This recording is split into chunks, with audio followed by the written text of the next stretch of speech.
The restaurant was the kind of place you book a month out. White tablecloths, low lighting, waiters who glide instead of walk. 15 years. Crystal anniversary. I'd even let Sophia pick the wine. She looked good. That was the first thing. Black dress, simple, the kind that doesn't have to try. Hair pinned up in a way that said, I still care what this looks like from the outside. Ms. Carter, the maitre d' said, because that's who she was out here. Chief strategist for James Keller. The golden boy I'd been trying to nail for corruption for 2 years. Mrs. Ross, I corrected mildly. He smiled, but she didn't. We made it through the first course without incident. Small talk, poll numbers, a Keller ad by she was proud of. I mentioned the Holloway case, the missing witness, Martin Ramirez. Her eyes flickered at his name. Quarter second, maybe less. The husband in me ignored it. The confessor wrote it down. The waiter came back with the champagne, the bottle tucked in a white sleeve. For your anniversary, he said. Sophia lifted her glass before he could pour. She didn't look at me. She looked just past my shoulder, where the tables were close enough to listen without having to lean in. To Daniel, she said, voice too bright. 15 years of pretending. 15 years of a husband who's been disgusting to me since our first night together. The word hit harder than any punch I've taken. Disgusting. The room went quiet in waves, like sound receding from an explosion. The waiter froze with the bottle midair, eyes wide. I smiled. That's the part people never understand. They think rage is loud. But real anger, the kind that decides things, that comes in cold. Careful, Sophia, I said, calm, even. Defamation's still a tort. A couple at the next table shifted. She laughed, sharp, almost hysterical. Oh, don't start with the law, Daniel. You've never cared how I felt. You only care what you can prove. There it was. A clean line. Emotion versus evidence. Her home field versus mine. In my head, a split screen opened. Left side. Husband. Staring at the woman he married. Wondering what the hell just broke that hadn't already been broken. Right side. Assistant District Attorney Daniel Ross. Reviewing the last 2 years like a timeline. Holloway corruption case. Keller's unexplained influx of consulting money. The missing witness, Ramirez. Sophia Carter Ross, architect of Keller's rise. I watched her hands. No tremor. Eyes a little too bright. Words too rehearsed to be spontaneous. This wasn't an outburst. This was a performance. Who's the audience? I asked myself. The husband thought, the restaurant. Humiliate him, punish him. The prosecutor thought. Someone told her something. Someone made her feel safe enough to burn this bridge in public. Tell you what, I said gently, as the waiter finally managed to pour, his hands shaking more than mine. We can talk about my failures later. Right now, you're making a scene. Her lip curled. Now you care how things look? I let that hang. I cataloged tone, timing, the sudden need to reframe me as a monster, just as Keller's numbers started to wobble under quiet investigation rumors. I thought of Ramirez vanishing right when we were ready to put Keller in a box. I thought of the war I'd been fighting in court, and I wondered, for the first time, if the real front line had been sitting across from me at our dinner table. We didn't order dessert. We didn't fight on the drive home either. The silence in the car felt like bright yellow tape around a body we hadn't uncovered yet. She stared out her window. I drove, replaying the scene in my head like surveillance footage. Angles, words, motive. By the time I pulled into our driveway, the hurt husband had said his piece. He was done. Under the porch light, keys in my hand, I turned to her. You want to rewrite history out there, that's your business, I said quietly. But listen to me, Sophia. She met my eyes, chin high, still ready for round 2. I don't know what you've done yet, I continued. I don't know who you think is going to protect you. But I'm telling you this as your husband and as the confessor. Politics won't save you from the law. For the first time all night, she looked afraid. Good, I thought. Now we're finally speaking the same language. 15 years earlier, the room had different banners but the same type of lie. A downtown hotel ballroom, rented optimism hanging from every chandelier, campaign buttons everywhere, Keller's opponent back then, the man who'd later back my rise in the DA's office. Cheap champagne in fancy flutes, interns trying to look like staffers, staffers trying to look like kingmakers. I was a year into being an ADA, coming off a good run of plea deals and one solid trial win. People had started using the nickname. "The Confessor, right?" she said, sliding in next to me at the bar like she owned the air. I turned. Brown hair in a loose twist. Red dress, not the reckless kind, calculated, just on the edge of inappropriate for a political event. Eyes that said she'd already figured out my salary, my ambition, and my weak spots. "That's what they call me," I said. "I don't use it." She smiled. "Of course you don't. Men who like power never admit they like power." I studied her. "And you are Sophia Carter. I work for the man your boss hates." Politics. Opposite sides of the room. That should have been the first warning. "You're the narrative girl," I said, remembering a briefing. "Campaign strategy. Messaging. Spinning reality for the cameras." She tilted her head. "And you're the one who thinks reality lives in evidence folders and sworn testimony. Tell me, Confessor, do you really believe juries care more about facts than stories?" "That's how it's supposed to work." "That's not what I asked." There it was, the first duel. Under bad hotel lighting over cheap champagne. "Facts first," I said. "Story is what defense attorneys use when they don't have any. Or what prosecutors use when they want a plea," she countered. "Don't pretend you don't frame things." She was right, and we both knew it. I framed. She spun. We were just honest about different parts of the same game. The night moved fast. A slow orbit around each other. Crowded circles, tight smiles, stolen minutes back at the bar. She told me about her poli-sci degree, the campaign she'd cut her teeth on, the senator who'd said she had a killer instinct in a dress. I told her about law school, my first time questioning a hostile witness, the moment I knew I liked watching people crack when the truth closed in. "You enjoy it," she said quietly, almost pleased. "The moment they decide to tell you everything. It's my job." That's not a denial. We were married 11 months later. Small but polished wedding, nothing gaudy. The district attorney stood as my best man, hand on my shoulder like he was christening his successor. 3 sitting senators lined up on her side of the aisle, laughing with consultants and fundraisers who saw our union as a smart investment. A power couple, the papers called us. Justice and strategy. Law and narrative finally on the same team.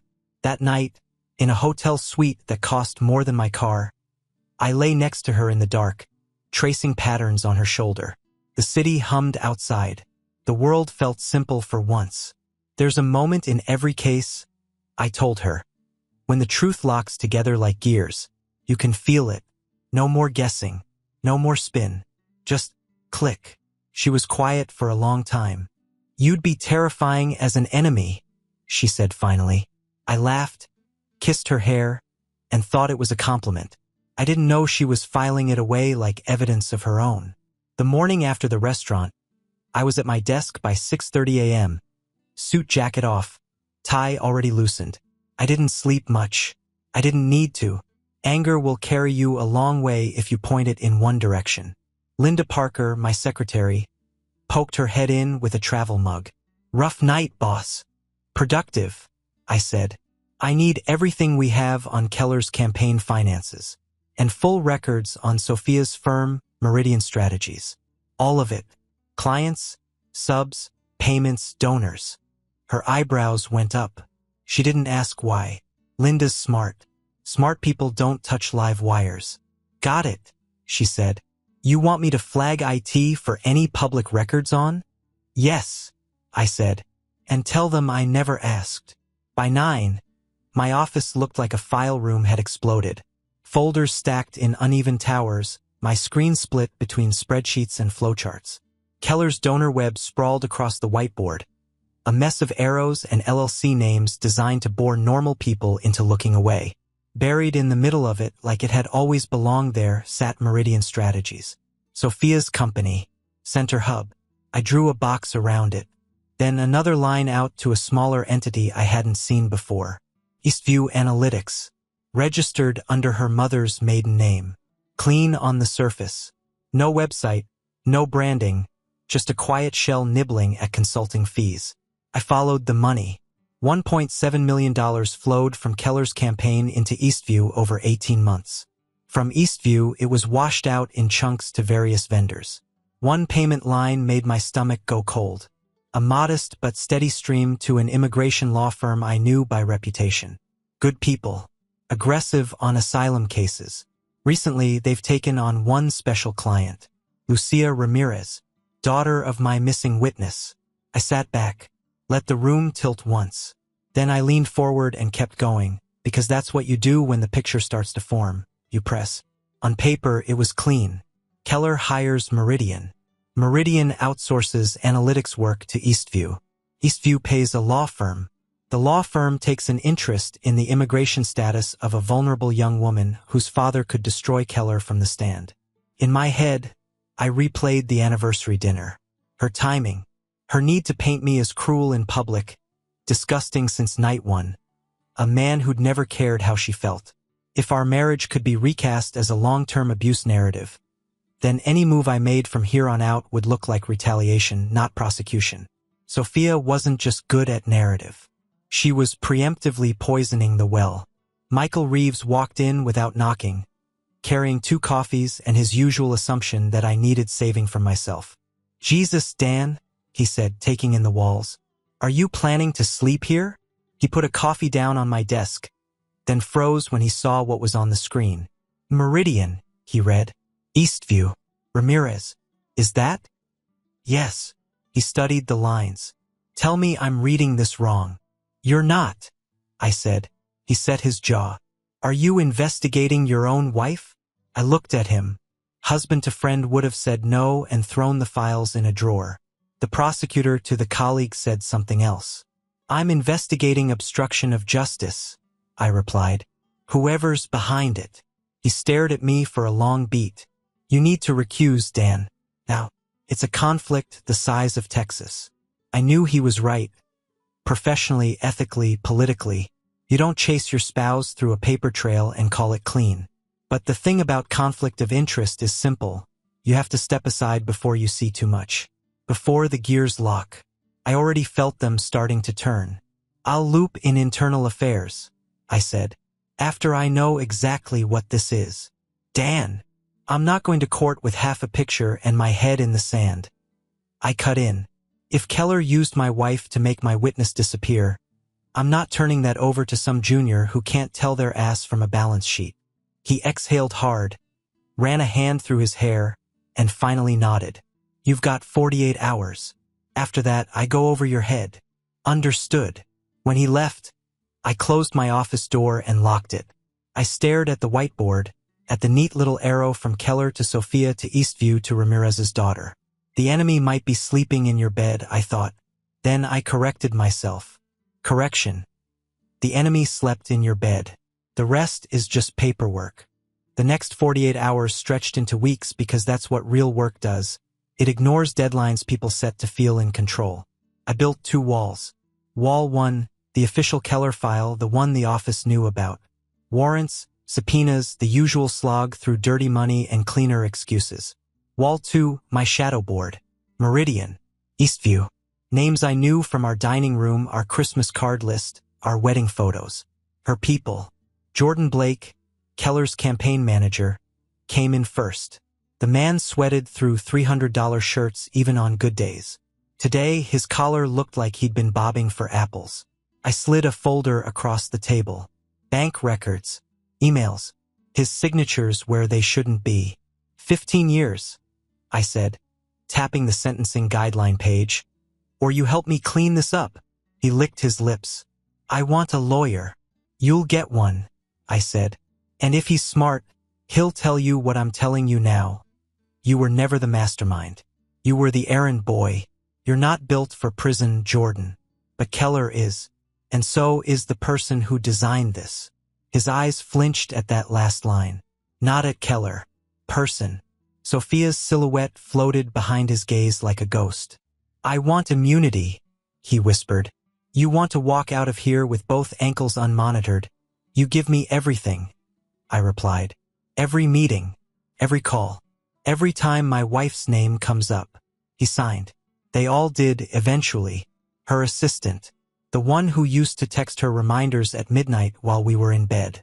She broke after I showed her her own emails scheduling Ramirez's daughter's first intake meeting. The accountant who built Eastview. He folded when I put a stack of Shell Corp registrations in front of him and asked if his kids liked their current school district. The private investigator who tracked Ramirez's movements. He tried to play tough until I laid out his unreported income and a quiet IRS referral. Then he talked for 3 straight hours. Each one flipped. Each one handed me another piece of a machine I'd lived next to for a decade and a half without seeing. At home, I kept my face neutral. Late nights on the Keller case. Cold dinners on the stove. Sophia in yoga pants, hair up, playing the sympathetic spouse whose husband was married to his work. "We'll get through this," she'd say, touching my arm, eyes full of practiced concern. "We will," I'd answer. In my head, I was already lining up her witnesses and wondering which one she'd call a traitor first. The call came at 4:17 a.m., the kind of hour where bad news usually means next of kin notifications. "This is Detective Alvarez, Pima County Sheriff's Department," the voice said. "I think I've got your ghost." "Name?" I asked, already sitting up. "Man's been going by Manuel Reyes, but his fingerprints say he's someone else." A pause. "Martin Ramirez." I was fully awake. Ramirez was tired of running. You could hear it under his words when I spoke to him an hour later from a conference room phone. Legal pad in front of me, coffee untouched. "My daughter," he said in halting English. "They promised her papers. School. Safety. If I don't testify, they keep helping. If I talk, they take it away." "Who's they? Martin?" I asked. "Give me a name, not a shadow." He hesitated. I let the silence work. I'd done this 1,000 times with mobsters and mid-level crooks. "A woman," he finally whispered. "White. Smart. She shows me the file. Says she can make problems go away. She knows everything about my daughter's case. Her name is Sophia." I wrote it down like I didn't already know the letters by heart. We cut the deal. Federal protection, relocation, his daughter's status handled by people who weren't on anyone's payroll but the government's. In exchange, full testimony. Keller, the campaign, the money, and the woman who'd walked into his fear with my last name. By 6 a.m., my war uniform was on: navy suit, white shirt, dark tie. No flair, just clean lines and purpose. Michael met me in the operations room, eyes red, stack of warrants in his hand. "Keller, Blake, 3 finance guys, 2 field operatives," he said, slapping folders on the table. Then he held back one, thinner, but heavier in every way that counts. "And this one, my wife." I slid it into my inside pocket, over my heart. Fitting. 20-plus officers and agents circled the briefing board. I walked them through entry points, arrest orders, and media management. My voice was steady because it had to be. "We hit Keller headquarters at 0700 sharp," I said. "No leaks, no heroics. Clean, controlled, by the book." At 7 a.m., we rolled up to Keller's building. He was mid-debate prep in a glass-walled conference room, script in hand, tie off. He saw us, went pale, and tried to smile for the cameras that were already gathering like vultures. "James Keller," I said, stepping in as uniforms fanned out. "You're under arrest for conspiracy, bribery, obstruction of justice." He didn't listen. They never do. They always think they can talk their way out of handcuffs. The cuffs clicked anyway. Reporters shouted questions. Keller's people scattered. One staffer, a kid with too much gel in his hair and a lanyard still around his neck, blurted out, "Sophia's not here. She called in sick, said she'd be logging in from the Regency." That word hit harder than the shouting. Regency. I left Keller to the agents, took Reeves with me, and drove like the clock was bleeding out. At the hotel, security footage showed her in grainy black and white. Baseball cap, sunglasses, dark jacket, a rolling suitcase. Calm. No rush. She walked out a side door an hour before we'd hit Keller's office. An hour. She'd been gone before I even tightened my tie. Jesus, Dan, Michael muttered. She knew. Of course she did. She'd spent 2 years building Keller's defensive narratives. She knew the rhythms of investigations, the cadence of leaks, the tells in my schedule I thought I hid. My phone buzzed. Unknown number. I answered. Ross, your timing's still a little off, Sophia's voice said. Smooth, amused. The visuals on Keller were good, though. Strong framing. You'll pull well off that footage. My grip tightened around the phone. You're under warrant, Sophia. This isn't one of your focus groups. Oh, I know, she said lightly. I read it. Federal language always suits you. You bribed my witness. You moved his daughter around like a chess piece. I kept her safe, she snapped, the mask slipping for half a second. Safer than your system ever would. There it was, the core difference laid bare. For her, the end justified the lie. For me, the lie poisoned the end. We'll find you, I said. No threat in my tone. Just a statement of fact. You might, she replied. But you won't get to write the story when you do. That's never been your gift, Daniel. The line clicked dead. We traced the call. Burner routed through enough relays to make it a scavenger hunt. As we started putting out quiet alerts to airports, train stations, and border points, I stood in the Regency security office staring at a frozen frame of her rolling that suitcase. I had tried to arrest my wife that morning. She'd arrested the narrative first. You don't chase a woman like Sophia the way you chase a normal fugitive. She understands cameras better than cops do. The first sighting came out of Vancouver. A hotel maid saw her on the news and swore she'd cleaned that woman's room 2 days earlier. Found a campaign pin from an old race, a U.S. travel adapter, and a printout of a wire transfer. By the time local police got there, the room was wiped. Paid in cash. Fake name. No prints. Next was Mexico City. Market camera. Dyed hair, different cut, same posture. Head down but never hurried. She moved like someone who'd studied how fear looks and edited it out of her body language. Meanwhile, Keller went on trial. Ramirez testified. His voice shook, but the facts didn't. The money trail I'd built with my team landed like body blows.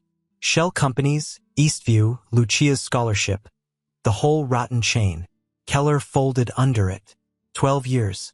His inner circle lined up for deals. Professionally, it was the win of my career. Headlines, op-eds, cable segments calling it a blueprint case. Personally, it felt like locking up a puppet after the puppeteer cut the strings and left town. 8 months after Sophia vanished, a package arrived at my office. No return name, postmarked from Buenos Aires. Inside, a flash drive and a note in her handwriting. For when you're ready to know the whole truth. I waited until past midnight, when the building was empty and the janitor had already given me that tired nod. I shut my door, killed the lights, and slid the drive into my computer like I was loading a gun. Her face filled the screen. Thinner, harder, same eyes. Hello, Daniel, she said. If you're watching this, Keller's done. Congratulations. You finally broke a piece off something you don't understand yet. She laid it out in that measured, surgical way she uses when she's building a story. Keller wasn't the top. He was proof of concept. There was a larger network, operatives, corporate money, foreign interests, testing how far they could bend elections and prosecutions before anyone like me noticed. You were always a Boy Scout, she said. That's why I loved you. That's also why I couldn't bring you in. You don't do gray. She promised more. Real evidence. Names. Accounts. Structures that made Keller look like a local distraction. I sat there staring at the frozen frame of her face after the video ended. Was it a confession? Or just another narrative? This time tailored for the one man she knew couldn't ignore a lead, even if it came from his fugitive wife. The second package came 3 days later, like she'd already accounted for how long it would take me to get past Pride and hit play on the first one. No note this time, just a thumb drive heavier than plastic should feel. I treated it like I would any other evidence. Chain of custody, even if I was the chain and the custodian. I scanned it on an air-gapped machine, watched folders bloom across the screen. Bank records, internal memos, offshore registrations, Audio files where men with expensive educations said incriminating things in casual tones. Keller wasn't a hub, he was a spoke. The wheel was bigger. Multi-state PACs. Consulting groups. Foreign money hooked in through shellcore with bland names. It was the architecture of rot. I spent weeks cross-checking names and dates against what we already had in sealed files, just to make sure this wasn't some elaborate fiction. It was held. Too clean, too specific to be fake. So I did what I'm paid to do. I walked the drive into a federal building, sat down across from 2 FBI agents in a room with bad paint and no windows, and set it on the table between us. Source? One of them asked. Confidential, I said. Credible. You'll verify it like you always do. They watched me like they knew there was more underneath. But they didn't push. The work swallowed them the way it had swallowed me. The investigation blew outward. Subpoenas, sealed warrants, quiet arrests in cities I'd only flown through before. My calendar is filled with closed-door briefings and NDAs thick enough to stop bullets. After someone torched a junior staffer's car in his driveway for talking, they assigned me a security detail. Daily sweeps of my house, undercar mirrors, new locks, new routines. I'd come home to that 4-bedroom colonial and it felt like a museum of a life that never got built. No kids' shoes by the door. No second car in the garage. Just me, a security camera feed, and case files. Then the postcards started. No return address. No messages. Just a stamp and a picture. Rio de Janeiro, Christ the Redeemer over fog. Bangkok, floating market at dusk. Sydney, harbor at sunrise. Sophia's version of proof of life. No apologies. No explanations. Just curated scenery from places I'd only ever see in evidence photos. Michael saw one sticking out of my desk drawer once. She's screwing with you, he said, keeping you in her orbit. She's staying alive, I answered. Both were true. I kept the postcards. Not in the fridge like a normal husband. In the same drawer as her active case file. 18 months after she disappeared. My office phone rang at 11:47 p.m. line 1. No caller ID. Daniel, she said. No hello. No preamble. Winslow Park. 30 minutes. Come alone. Protocol said. Notify my detail, call it in. Set up a perimeter. Curiosity, pride, and something uglier said. Just you and her. I split the difference. I texted my lead agent a vague message about needing air. Left my gun in the glove compartment so I couldn't pretend this was an arrest, and drove. Rain came in fine needles, blurring the park lights into halos. The place was mostly dark, swing sets slick, paths shining. I walked in with my hands visible, coat open, heart steady. She stepped out from behind an oak like she'd grown there. Thinner, sharper around the eyes. Same posture, same control. Hi, Daniel, she said, stopping 10 feet away. No attempt to close the distance. You look tired. You look wanted, I replied. She smiled without humor and held up a small USB drive between 2 fingers. Final piece. Offshore accounts. Names that make Keller look like a warm-up act. I didn't move. Why now? Because the people above Keller finally realized how useful you are, she said. They're trying to decide whether to own you or erase you. I prefer the third option. Which is? You stay you. You burn them down. I'm gone. I stepped forward, took the drive. Her hand didn't shake. Was any of it real? I asked. The marriage. Her eyes finally softened. Just once. It was the only real thing I've ever had. That's why I left. You can't live where I live and stay clean. Headlights washed the trees. Black sedan easing into the lot. 2 men in suits got out, scanning. My phone buzzed. Unknown number. 1 text. Run now. Her eyes flicked past my shoulder. Showtime, she murmured. The first shot cracked bark off the tree behind me. Instinct took over. I hit the wet path running. Drive clenched in my fist. Lungs burning. Feet slipping. Behind me, more shots. Shouting. A woman's voice once. Sharp, commanding, then swallowed by the rain. I didn't look back. Prosecutor runs toward danger in court. Out here, with real bullets and no badge to hide behind, You run toward the one thing that still matters. Evidence. The drive from the park did what it was supposed to do. Names. Accounts. Offshore trails so arrogant they didn't bother to hide behind clever acronyms. It slotted into what the Bureau already had and turned a corruption case into a structural failure. 3 sitting senators. 1 federal judge. Lobbyists who'd built careers on never being in the room where anything technically happened. One by one, they walked in through back doors and holding garages, faces set in that same tight expression I'd seen on 100 defendants who thought they were too important to fall. I handed the park drive over in another windowless room, watched the agents handle it like a live grenade. Source? They asked again. Same as last time, I said. Still confidential. Still right. A closed congressional committee called me in next. Oath mic, nameplate, cameras banned, but you could feel the hunger around the table. Mr. Ross, how did you first become aware of this broader network? One asked. Through inconsistencies in the Keller investigation, I said, every word chosen like a piece of evidence. Patterns that didn't match a local scheme. What about your source? Protected, I answered, and irrelevant to the validity of the material. They pushed. I didn't budge. I'd spent my career forcing confessions out of people. This time I kept one. 2 weeks later, the bodies of the 2 men from the park turned up in a burned-out car outside Baltimore. No IDs, no fingerprints worth a damn. Message received. The game cleans up after itself. My life settled into a new kind of normal. Permanent security protocols. Cars checked twice. House swept on a schedule. In court, they called me the man who never loses. At home, the silence could have been another defendant waiting for arraignment. 6 months after the park, the last package came. Plain envelope. My name. No return. Inside, divorce papers already signed on her side, and a short note in her handwriting. You deserve to move on. This is the only clean thing I can give you. No apology. No explanation. Just one final act of clarity. I signed. Not because I was ready. I wasn't. I signed because it was the only honest move left in a story built on lies and necessary angles.